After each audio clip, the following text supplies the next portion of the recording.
Day 21. There had only been a few times where I felt like I'd been falling in my dreams. I was conscious of it happening, but instead of waking up, I just seemed to slow down until I was on my feet. This time, anyway. It was similar to sinking, maybe, but I still found myself in an endless darkness rather than any other place I could recognize. A dull throb in the back of my head made me wonder what was happening, but I didn't have to wait long. Dave? There was that all too familiar voice, and I knew I must have been dreaming.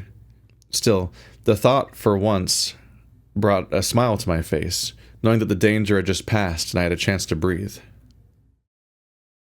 5 more minutes, Dream Dad.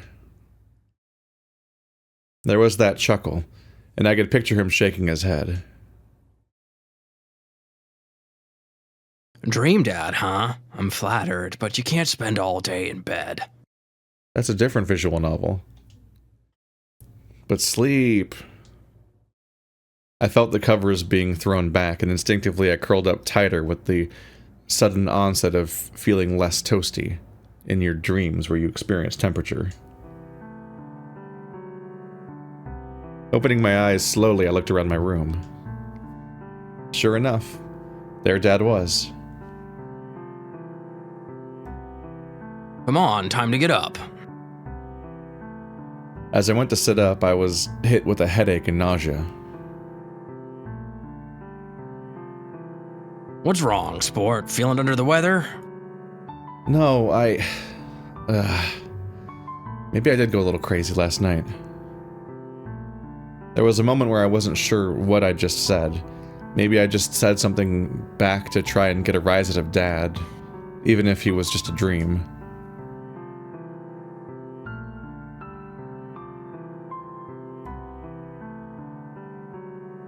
I let you sleep in a little longer than Tyson because you're my favorite son, but you need some grub in you. Dad, I'm your only son. I could tell something was wrong, as I'd started speaking before I'd consciously thought back my response. I tried to follow it up with something, but instead just felt myself stretch out my fingers and sit up to watch Dad linger by the bedroom door. Do you think things are going to be alright? Hard to say, champ. Just don't go thinking too hard about it, alright? Apparently, it was time to get up and get dressed. I felt like a passenger in my own body as I moved about the room, trying to figure out why this lucid dream seemed to be playing out on its own. Even trying to speak to myself, or think out aloud, wasn't working. But I could see just fine, though what I was looking at was restricted to this dream Dave I found myself in. I could smell breakfast when I hit the bottom of the stairs, and my eyes lingered briefly on the sofa where a couple of pillows and a blanket still were messily laid out on it. Tyson? Did you sleep on the sofa? Yeah? Why? Why? Why what? Why'd you sleep on the sofa? I'd wandered into the kitchen to see Ty sitting at the table in the middle of eating breakfast. Dad was sitting down himself as wandered over to the coffee pot. Where else would I sleep? My bed? When you don't go passing out from drinking too much, maybe that'll be an option. Oh, because the age of drinking is lower in Australia. Is it? I was thinking for a minute, like, hang on a minute, aren't you in high school?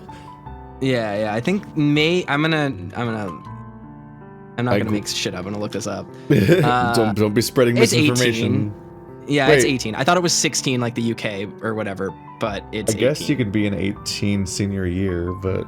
Yeah. I think Tyson's a little bit older anyway. I groaned, rubbing my head. Was this what a hangover was like? I'd wondered why my mouth was dry, but still. Dad and Ty seemed to be laughing things off, although I could see the telltale cracks in their expressions that hinted they were worried. Was it that bad? You don't remember how we had to rush you to the hospital? What the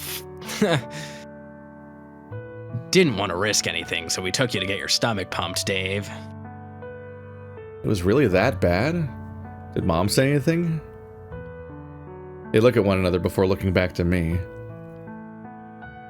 Your mom said he was overreacting. But I passed out?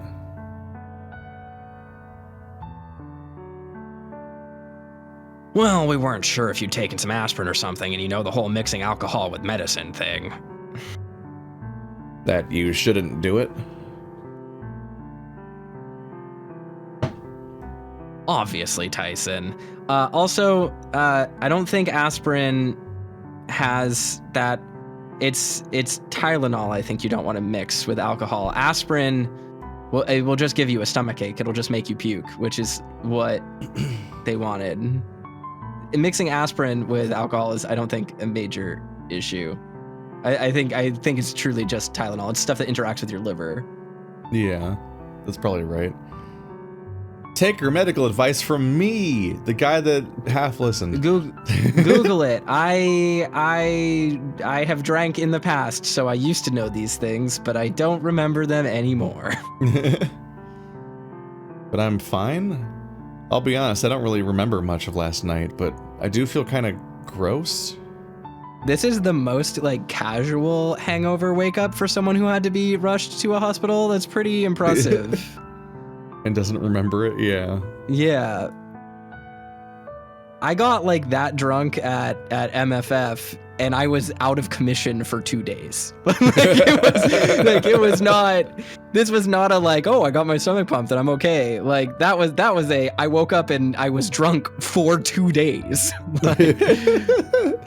Yeah, when he woke up, it wasn't even apparent that he'd been drinking last night. Yeah. I have had that before, but I was still extraordinarily hungover. I just didn't when you black out, you forget what you did. You don't forget that you drank. In fact, you feel that you drank very strongly. Get some food into you and get some water. If you're still feeling under the weather later, we can look into something else to pick you up. You at least remember why you were drinking, right? No? Tyson motioned to me, and I looked back at him funny. He rolled his eyes and pointed to my hand, to which a ring sat comfortably on a finger in my right hand. Oh, right, of course. Remember now, sport? Yeah, I'm getting married. What the fuck's happening in this dream? Eventually, it was just the fucking engagement party. Language at the table, Tyson. Ah, shit, sorry. Dad shook his head, flashing me a smile. If anything, we should be sorry to Dave for letting him get carried away. Last thing we want is a vengeful fiancé knocking on our door. Speaking of, I'll probably be seeing him later, so, what do I tell him? The truth? He's gonna be distracted all afternoon if I do, though. Unless Dave tells him now, there's no way around it. Which would you rather? Tells who what? This is probably completely a dream sequence. Yeah, I'm just wondering what it's going for. Can we back up a minute? I mean, I get the celebrating, but shouldn't Sal have been here if we were celebrating that? So it was an engagement to Sal. Sequence. So there is no continuity. This is not like a flashback. No. He entrusted you to us, or mostly Tyson anyway. Had to go help out his best friend with something. It's supposed to be a bachelor party or something.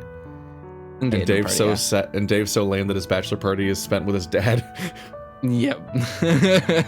At home. Welcome to your quarantine bachelor party. Yeah, Dean got himself stuck again. Plus, apparently you two already celebrated a few nights back. No idea how the fuck you managed to keep that a secret from us for a couple days.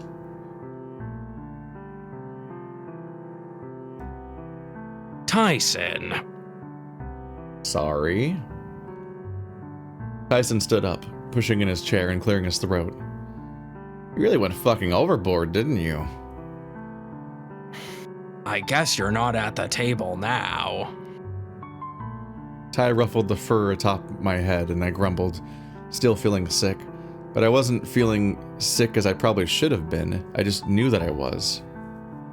Hey, Dad? Yes, Dave? Then they were gone, and I was falling again. I must have been sleeping. Dad was gone, but more importantly, I was still at the mansion, wasn't I? As I opened my eyes, my head hurt something fierce, but like last time, I didn't seem to be in control of my own body. Ow. What happened? I'll take credit for that. You made me pass out again? Why? How can he make him pass out if he was already asleep? Maybe, or maybe he didn't. I think this is still a dream. It's the explanation for Dream Dave for why he's here now, but not the real Dave. Oh, I was under the impression that he watching was this just play waking up here. Yeah, okay. I sounded angry, although from what I could see around me in the brief time, the Dave I was living in, nothing seemed wrong. For fun. What kind of person even does that? Well, I'm hardly a person, am I? Ugh. On a more serious note, 2 questions for you. What now? First, have you decided what you're gonna do about Jack? Remember, the plot was happening. You have to figure out how to deal with the plot. Remember I'm here Jack? to remind you of the plot. I'm the plot Jack rat. from 8 days ago? I'm the little plot rat here to drop some plot on you. Not really. There isn't many options for us, is there? Not true, but it's worth asking. What about the second thing? It's about what you saw on the little dream I gave you. You mean memory? Semantics. There isn't much to say, just more of the same sort of stuff, really. Thanatos didn't seem all that thrilled about that, and shook his head. Details, Dave. Okay, well, it's odd, right? It's basically what happened yesterday, except... Except... There was no reply. As much as I wanted to step in and ask questions myself, I wasn't the one in control. Is that why you asked Oswin that favor? To stop Benson from firing his gun? Maybe, but that's interesting. Interesting how? Not many variations between where we are now and what you saw. For example... I watched as Thanatos looked me directly in the eye. Something in how he did it made my skin crawl, as if he could sense that I was there watching that through this other Dave's eyes. Imagine that this was the dream. Imagine that you're watching these events as a memory instead. That's... okay? Semantics. So what? Imagine what you could do with that information if you could look back on the previous loop and change how things go. You know, the premise of the story. Yeah. Morphogenetic fields, Dave. Ice 9. Nothing that bad happened, though. And if it did, if you'd seen the trap I set for Tyson before you needed to use the vault. As in, use the vault without a password? In a manner of speaking, sure. I hate to knock you out this time, but... He shrugged again. How about a test? What sort of test? If I ask you a question, you give me the answer. And if I get it right? And we'll know you've been through this all before, and I'll treat you to something nice. If he winked, I would have known he was talking to me. If he'd given any indication he knew I was there, I'd missed it, though. Maybe this was just how he was, but I felt the me I was piloting nod slowly. Okay, what's the question? You're by definition not piloting it, Dave, because you're not in control. Question is this. Where's the Leo medal? The... what? We hadn't found the Leo medal yet. It seemed as though the other Dave had no clue where it was either. No, don't know. But we haven't found that one yet. How else would I know? Because I'm about to tell you in order to give you a freebie. I don't know if I trust a freebie from you. You're gonna lie about where the medal is for some reason, and then we're gonna check, and it's gonna not be there, and we're gonna be like, damn you, Thanatos, you wasted 30 seconds of my life.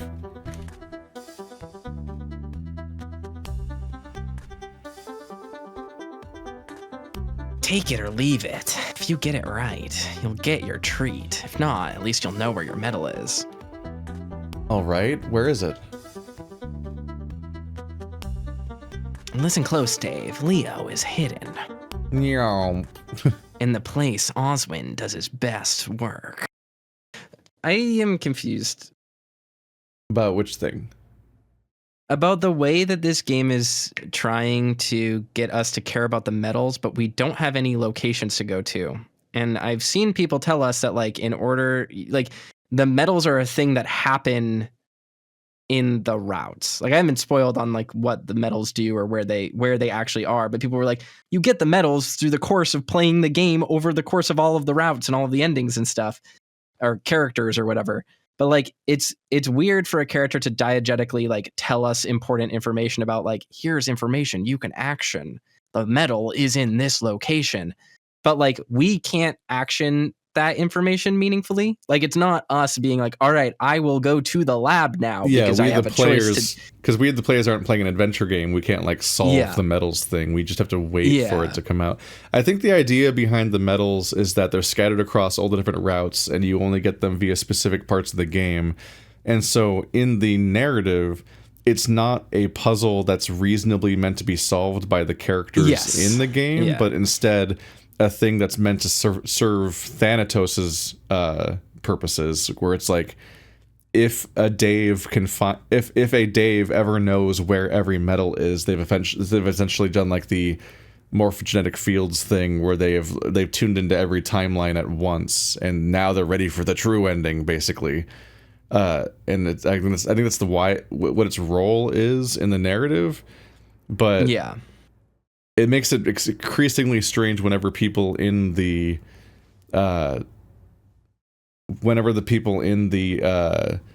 game itself discuss the medals, because the conversation can never go anywhere because most of the characters don't seem to understand the scale of what the medals are kind of doing on this like larger scale, and they can't ever. So that led to the most bizarre conversation where Brenson just like reintroduced the medals after everything was going bad.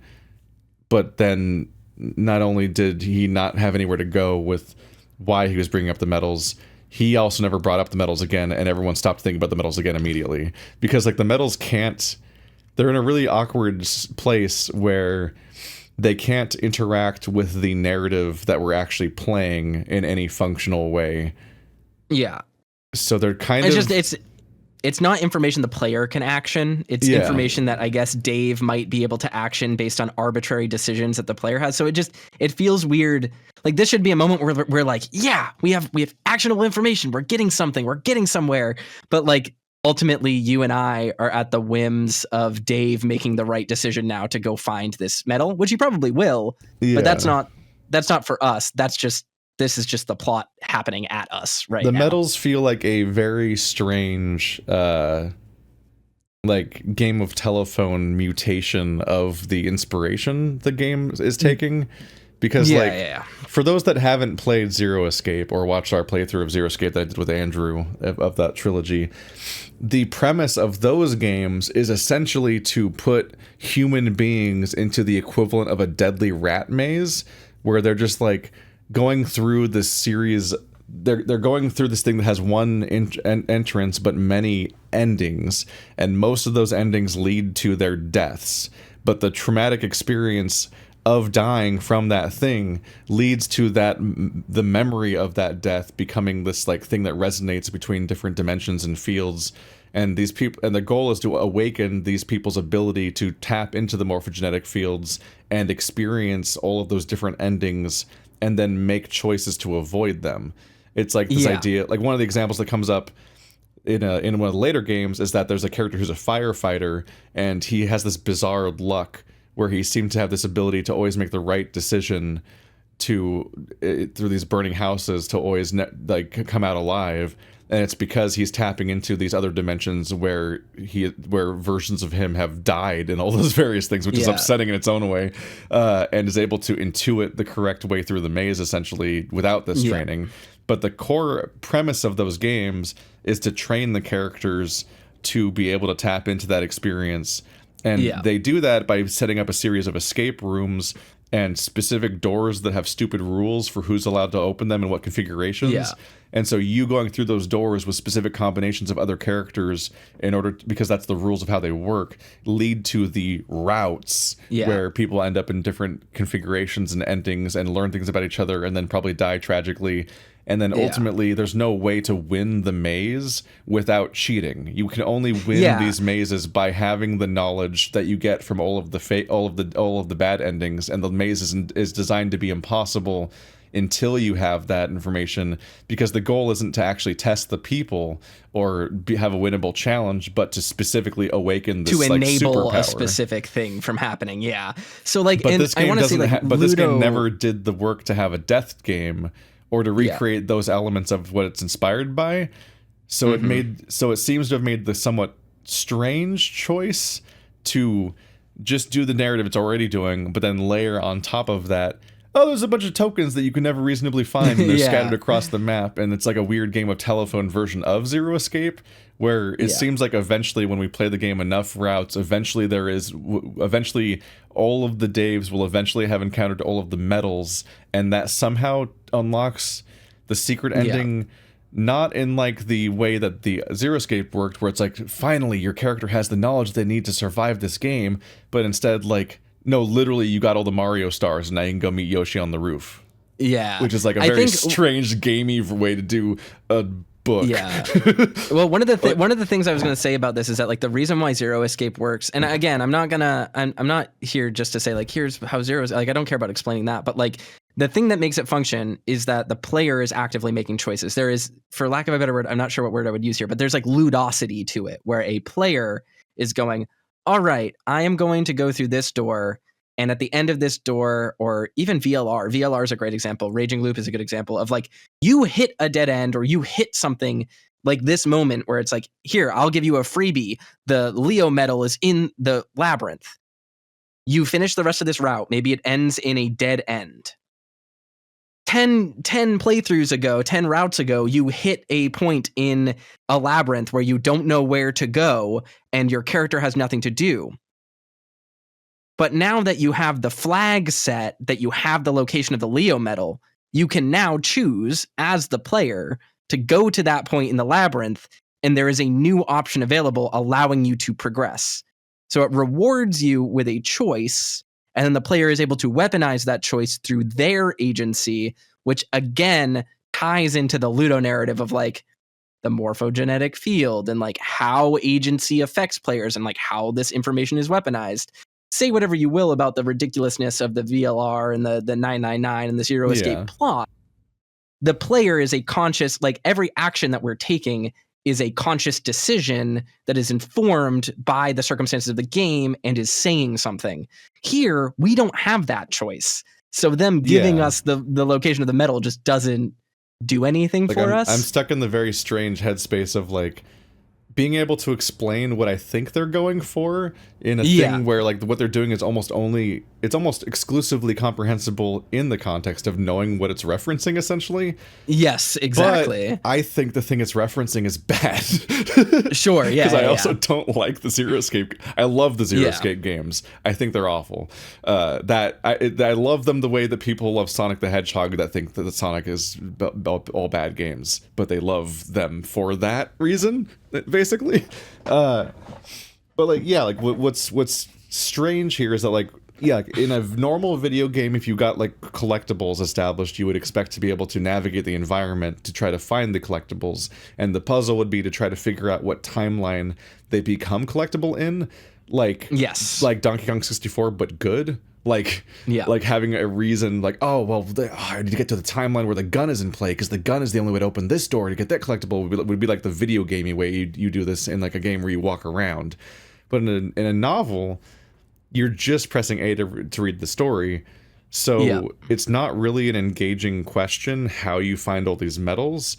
And the way that you make that more directly involved is to, for example, maybe place the medals in the bad endings so that you have to collect all the bad endings.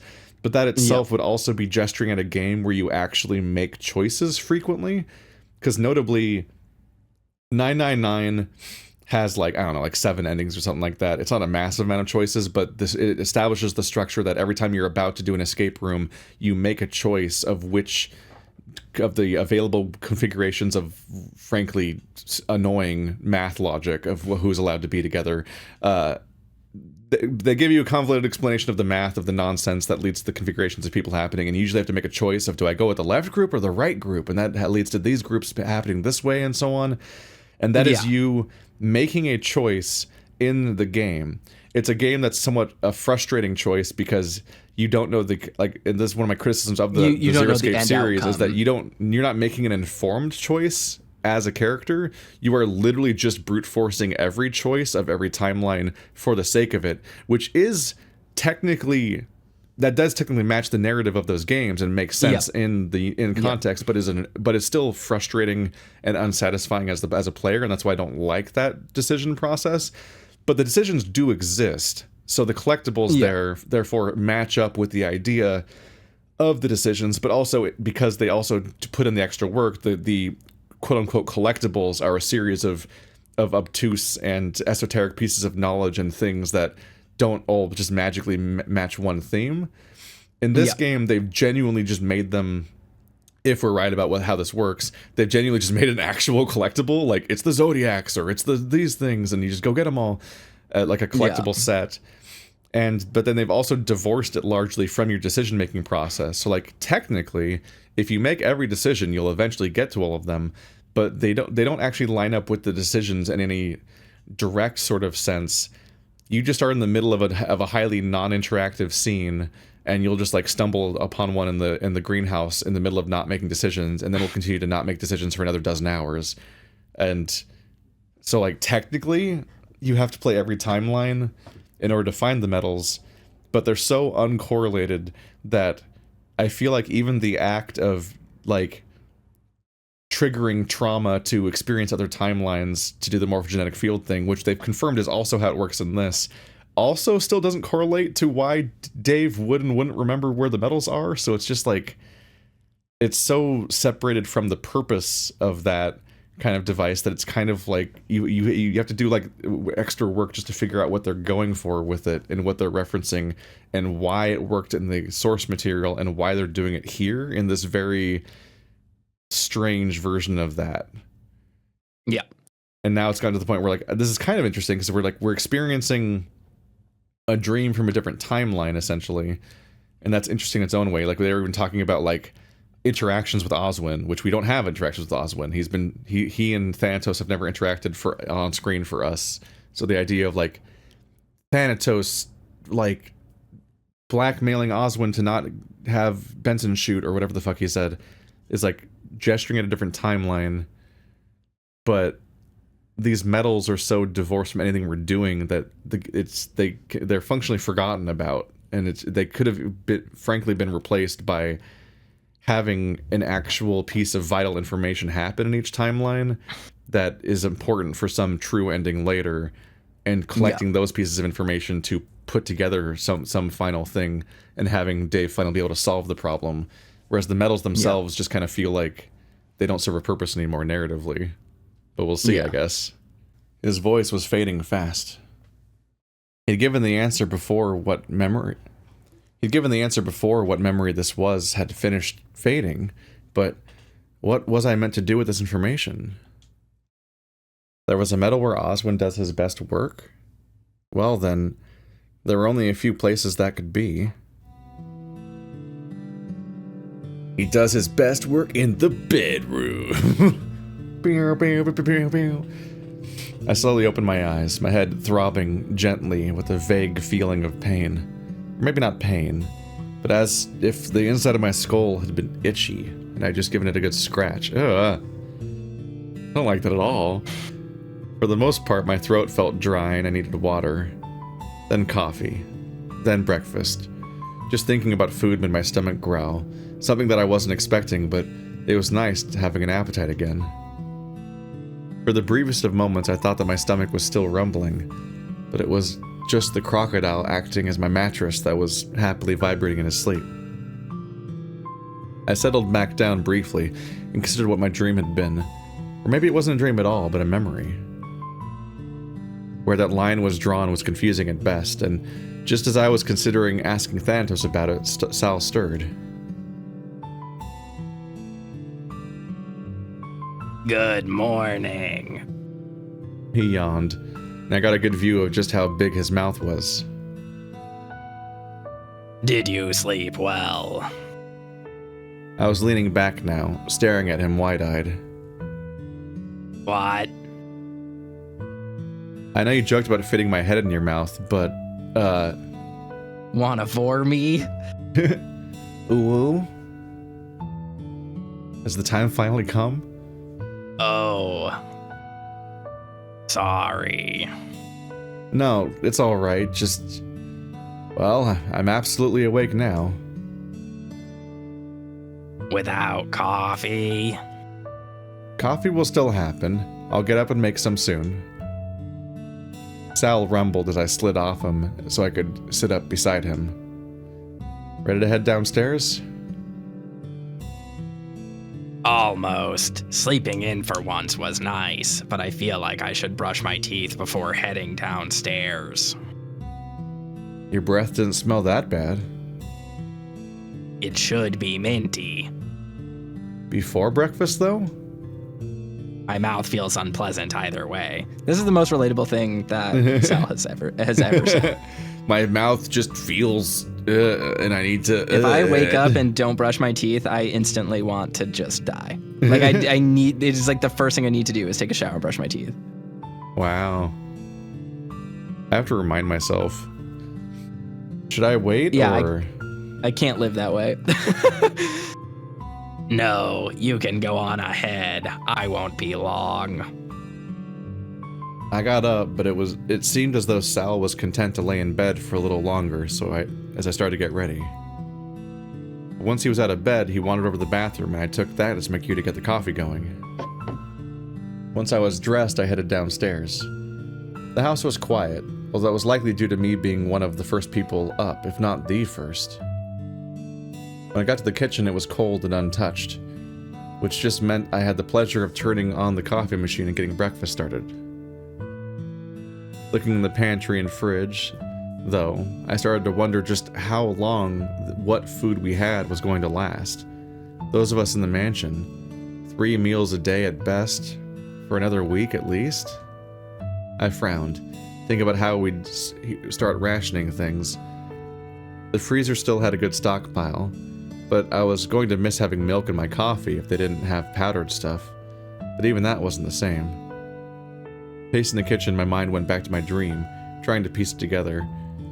I don't want to labor it too much, but it is odd that they keep bringing this up now, when this place was seemingly ready to last the month for the trip, with no plans to, like, leave to restock to begin with. And they're strangely sure that this ends on day 30 in a way that doesn't make sense. Because even if whatever, like, bizarre Final Destination curse is over in 30 days or something, they still have to physically be able to leave past the actual villains that are in their way and destroyed road. Yeah. So they're both too certain of the ending point and too uncertain of their ability to reach that end point for different reasons. Pacing the kitchen, my mind went back to my dream, trying to piece it together. Where he does his best work. Part of me was expecting Thanatos to show up, and I scanned the kitchen for him, but nothing. Breakfast is ready. I had burst into the dining room just as everyone seemed to have settled their seats. That said, what I'd made for breakfast paled in comparison to that last big breakfast I'd made. What's for breakfast? Looks like toast. Did you struggle? Woo. If you... Toasters for breakfast. If you needed help, we could have just said so. I'd have been happy to help. No, I'm just being, mindful about how much food we have left. The comment made everyone look at the toast, then back to me quickly. I felt a little nervous about how people were going to react, but no one said anything about it. Can you... Does toast last 3 weeks? I'm trying to think. I mean, I have a lot of stamina, but I don't know if 3 weeks is possible. I'm just like... I don't remember Benson doing supply runs. And so I'm just trying to think about like the food that they have on hand, like milk and toast, 21 days They mentioned how much food they had, but I don't remember what it boiled down to. Yeah, I'm just like, I'm wondering if the supplies they even have on hand right now, when they talk about what's left, is stuff that would still be good 3 weeks into a trip. I mean, I think they said the kitchen was like stocked to like last a while. I think it's like a The Shining situation where the kitchen is meant to last the whole winter, you know, that sort of thing. No, I'm not concerned about whether or not they physically have enough food planned for the trip. I'm just concerned about whether or not the individual items being mentioned, at which are perishable, would still be good at this point in the trip, or if they should have been pivoting to other things that would be meant for this part of the trip because they would have lasted this long. I see what you're saying. If you pack up for your trip at the beginning, and those are supposed to last the month, I'm starting to question stuff like milk and toast by the end. Like, how moldy is this bread, and how gross is this milk 3 weeks in? Yeah, for sure. Well, what's everyone's plans for today? Sandwiches? Sandwiches. No plans on my end. All things considered, no plans are good plans, right? We should keep doing nothing whenever asked. We should have plans about several things right now. What makes you say that?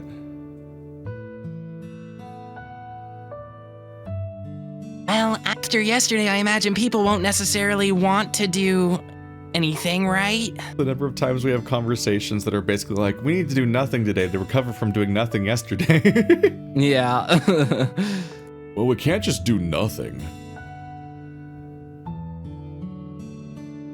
Any ideas then? Please let a meteor strike.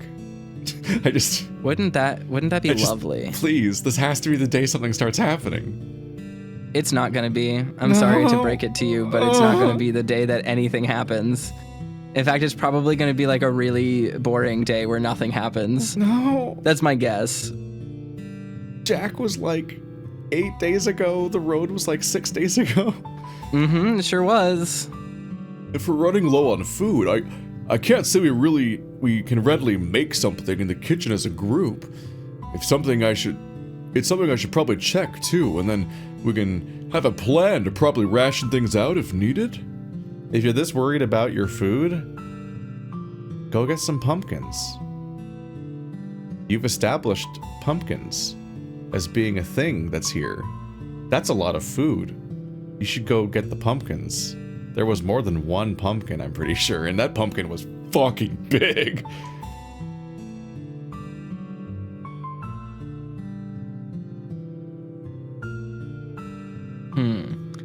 I don't think things are that dire just yet, but it's worth checking. One of the things I'm thinking about is just like, they all seem to think that the vacation's going to end, but the road blew up, and we just still aren't addressing this. It's like, what do you think is going to happen? That's what I was saying a minute ago, is like they're acting like they just have to last till day 30 and then they're saved by like a helicopter or something that they haven't called. Yeah. It's like, it's very funny to me that they're like, we're going to do this. And then there's just still the outstanding confusion. Their plan is just to wait. And they have completely. They're not making any moves to contact the outside world, or talking about how they're going to contact the outside world at the end of the 30 days, or how they plan on getting past the road. They're just sitting here as if the problems will disappear then, which maybe they will, but they wouldn't know that if the narrative's going to magically clean those things up. Yep. Foraging is likely out too, given how dangerous the woods are now. Dean, it's like a conservatory for plants. Why aren't you bringing up the greenhouse? It's your whole personality. The one that has things that are edible in it, including the pumpkin from earlier.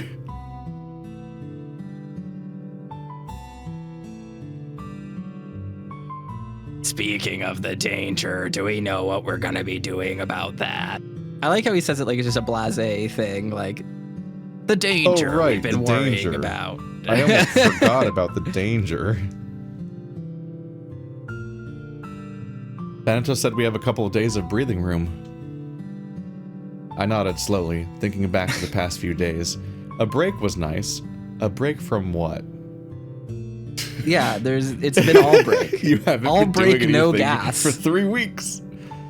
And even if he was lying, there was a chance that what he said was the truth. You very selectively willing to accept what he says.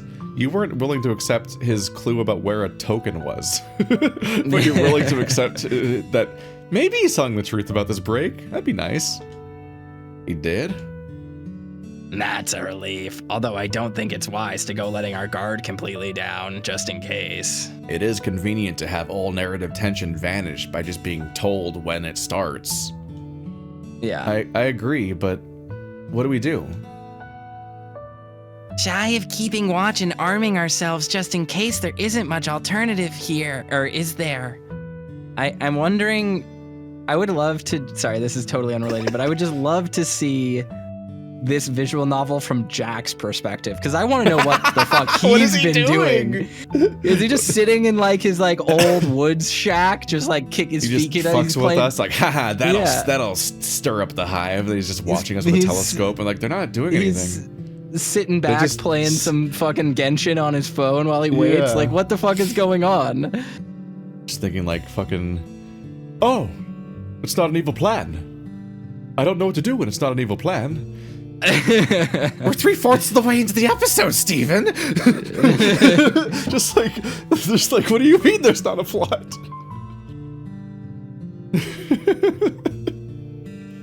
Just this, people still saying, I guess we'll do nothing. It's just, I don't know what to do with that. Why would you write? Why do you, I can't get in the headspace of someone who writes that and then thinks, yeah, I'll keep that. That's not a sign for larger problems. It's not as if we can go get guns either. Why not? Benson has them locked away in his room, behind another locked door. Apparently the keys are safe.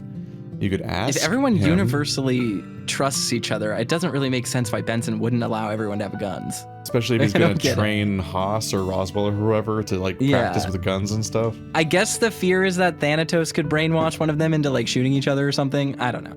I'll accept it. It's whatever. The exact dynamic between Benson and Thanatos is itself a bit ambiguous. The horror protagonist has to go into the basement. You can't just tell them to not go in the basement. I understand the writing of it, so it's fine. Did he say where the keys were, just in case? That's actually a good question, because there is definitely going to be a circumstance where, just in case, you absolutely need to Benson's get the guns. decapitated. How do you get the guns now? Yeah. Just that they were safe. Well, that's not an answer. Don't worry, they're in the labyrinth, just like you, Roswell, when you were safe. Yeah, they're buried in the labyrinth.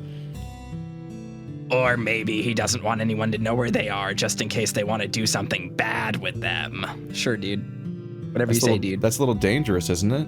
In case we need them? It'd be more dangerous to arm someone that doesn't know how to use a gun properly. I looked across to Orlando with a frown. For a moment, Benson's face flashed in my mind after the investigation yesterday, but something about that event made me worry about Orlando. I just couldn't place why. Because he got shot.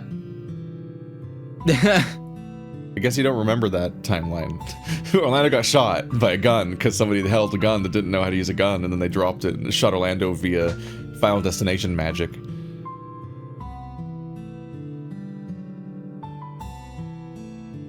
I guess that's true. What weapons does that leave us? Should we need them, though? Well, one of them's going to be an axe, or the title screen's been lying to us for the last 50 hours. Might see if I can get that sword from the suit of armor upstairs. It's only bolted in place, so a wrench of some sort should get it free. Swords are famously completely safe for people that don't know how to use them.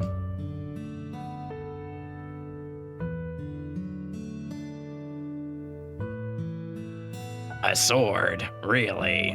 That'll hold back the dragon mafia, who presumably can breathe fire, in addition to all the other things, like the guns. Better than nothing. I'd agree. Otherwise, we only have things for the kitchen. We also have the axe in the greenhouse. Although I figure I'll take that up should we need to. No, the start screen says that it's Sal's weapon. Why do you get the axe? Who'll have the sword then?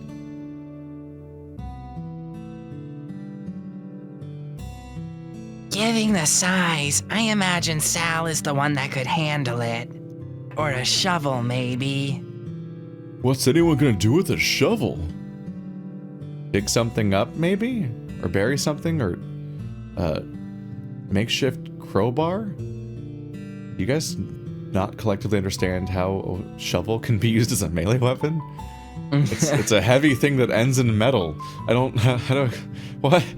Glancing at Tyson showed he had some level of pride and threw me a subtle thumbs up.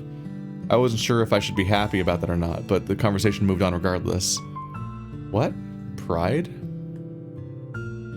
For thinking of a shovel as a crowbar, or the idea that you would use a shovel to... What? Okay. Somehow I don't think that's gonna come up, Dave.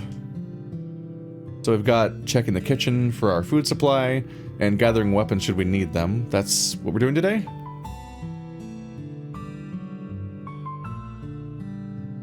Someone will need to see if Benson can help us out as well. Not to mention find Thanatos unless someone has seen either of them this morning. When I came downstairs, there wasn't anyone here. First people I saw was everyone when you all arrived. We all kind of reached the stairs at the same time, so unless either of them paid someone a visit. No one spoke up, sharing confused and questioning glances before resigning to the fact that no one had seen either of them. Alright, should we split up into groups then? How about Sal, myself, and Tyson handle getting ourselves sorted as far as weapons and other supplies, while the others handle the food? Wasn't Dean going to get the sword? Anyone can use a wrench to undo a bolt, plus if foraging absolutely needs to be considered, it's better for the person that knows how to do that be present, right?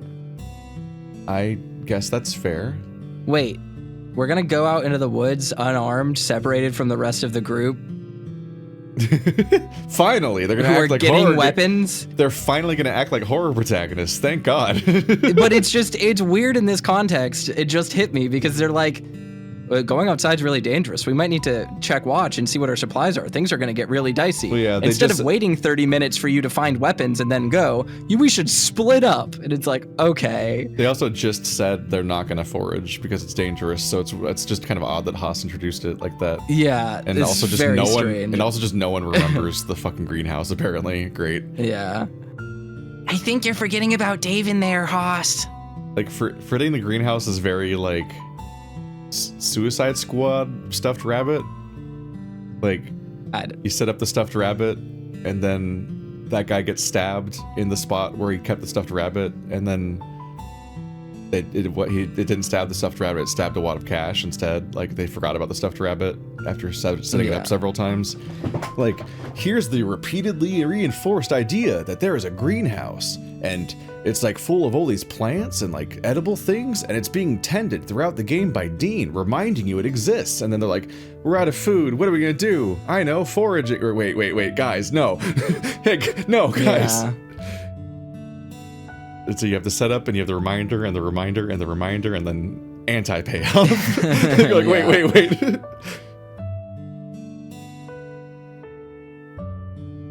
Didn't forget, I figure he'll do as he normally does and float between the groups. We're gonna split up into groups, but then have one person, straggler, who isn't part of the group. Okay, bud. Whatever you say, dude. It's the buddy system where they have a floater.